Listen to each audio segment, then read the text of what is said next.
Hello， 大家好，我係 Dr. Matty。有位讀者咧就想我分享下咩叫脊椎滑脱症嘅。咁脊椎滑脱，顧名思義就係啲脊椎去滑脱咗，即係話向前移同埋向後移咧，而令到有啲神經嘅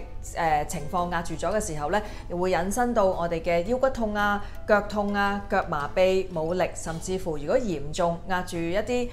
我哋嘅叫做動力神經線嘅話咧，都會影響咧係冇力啦，同埋甚至乎影響馬尾神經線嘅時候咧，都會令至有少少失禁嘅情況出現嘅。通常脊椎滑脱咧都係最常見有幾個原因啦。第一就係我哋見一啲先天性嘅問題嘅，譬如有啲病人佢個脊椎喺底骨第1節同埋腰椎第5節嗰度可能出現咗啲脊椎裂咧，都會引申到日後咧個脊椎咧有影響到有滑脱嘅情況出現啦。而第二樣我哋見咧就係一啲創傷性嘅，即係譬如係跌親啊，或者係扭親啊。跌親咗之後咧，係令到嗰個脊椎產生骨折啦，然後咧就會引申到將來咧，亦都有機會有產生一個滑脱嘅情況嘅。而第三類咧就係我哋叫退化性啦，呢啲咧就係比較老人家多佢嗰個脊骨退化啦，而因而咧就引起咗一個嘅脊骨嘅滑脱嘅情況。而最後一樣我哋常見嘅咧就係病理學啦，就係包括一啲脊椎嘅腫瘤啊，或者係佢嗰個骨質疏鬆好嚴重啊，都會引致脊椎滑脱嘅情況出現嘅。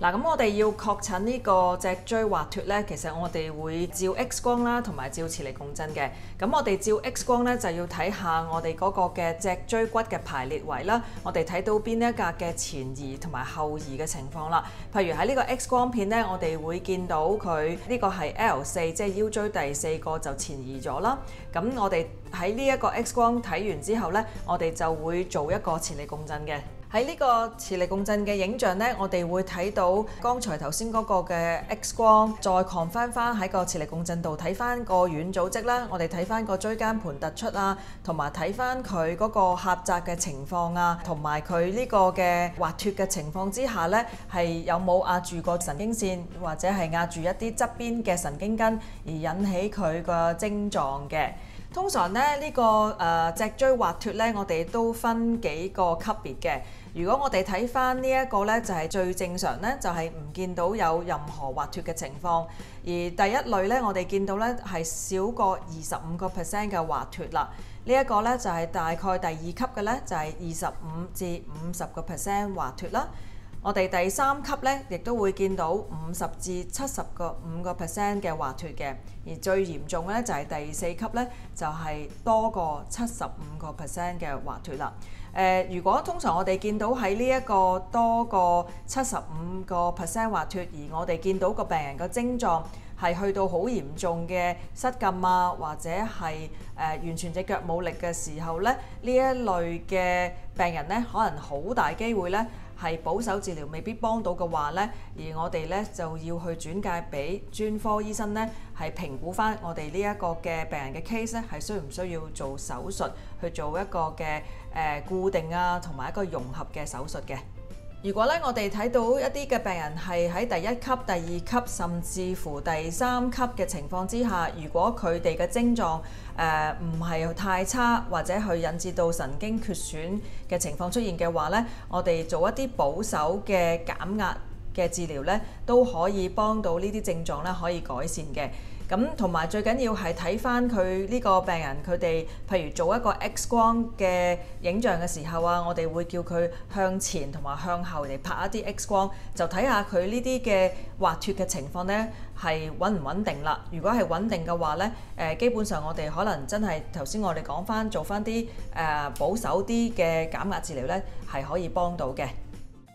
咁以下落嚟咧，我哋請我哋嘅Pilates trainer Olivia 介紹幾個簡單嘅動作去幫助呢個脊椎滑脱症嘅。以下落嚟咧，我哋介紹4組動作咧，係幫助呢個脊椎滑脱症嘅病人嘅。咁呢幾組嘅運動咧，係適合第1級同埋第2級嘅滑脱，兼且咧係要穩定嘅滑脱嘅情況之下咧去做呢一個嘅運動。第一組示範咧，我哋叫 pelvic tilt 嘅意思咧，即係話我哋要將嗰個盤骨嘅咧係向後同埋向下移嘅。咁我哋做呢個動作嘅時候呢，我哋睇翻 Olivia 去做呢個示範，佢個腹部係慢慢向下去地下嗰度做一個盤骨後移嘅動作，然之後 hold 住可以幾秒啦，跟住呢就再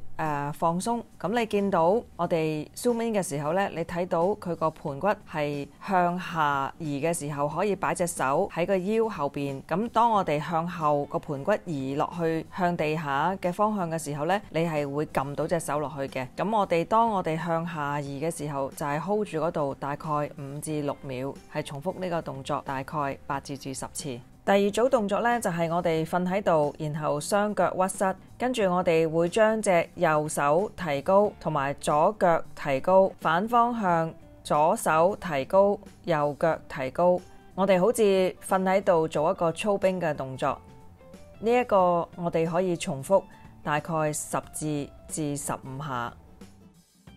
第三個動作呢，都係瞓喺度啦，雙腳屈膝，同頭先嗰個嘅動作差唔多。今次呢，就係將個右邊嘅手踭向左邊嘅膝頭哥方向做一連串嘅動作。呢個動作可以係大概做6下，然之後反方向重複都係左邊手踭向右邊膝頭嘅方向做一連串嘅動作，都係做大概5至6下。呢一個5至6下呢，為之一組，可以每次呢係做3組嘅。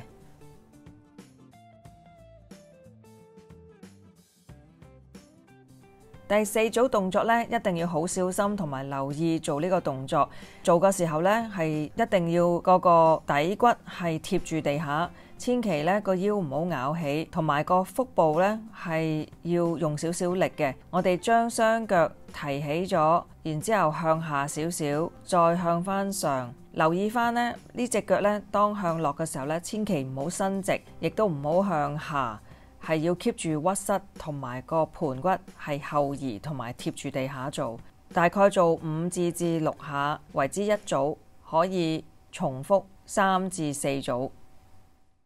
下一集呢，我會再為大家解答多啲脊骨嘅問題嘅，大家可以留言俾我啊！如果大家中意呢個 channel 嘅，可以 subscribe 呢個 channel 㗎。下一集再見啦，拜拜。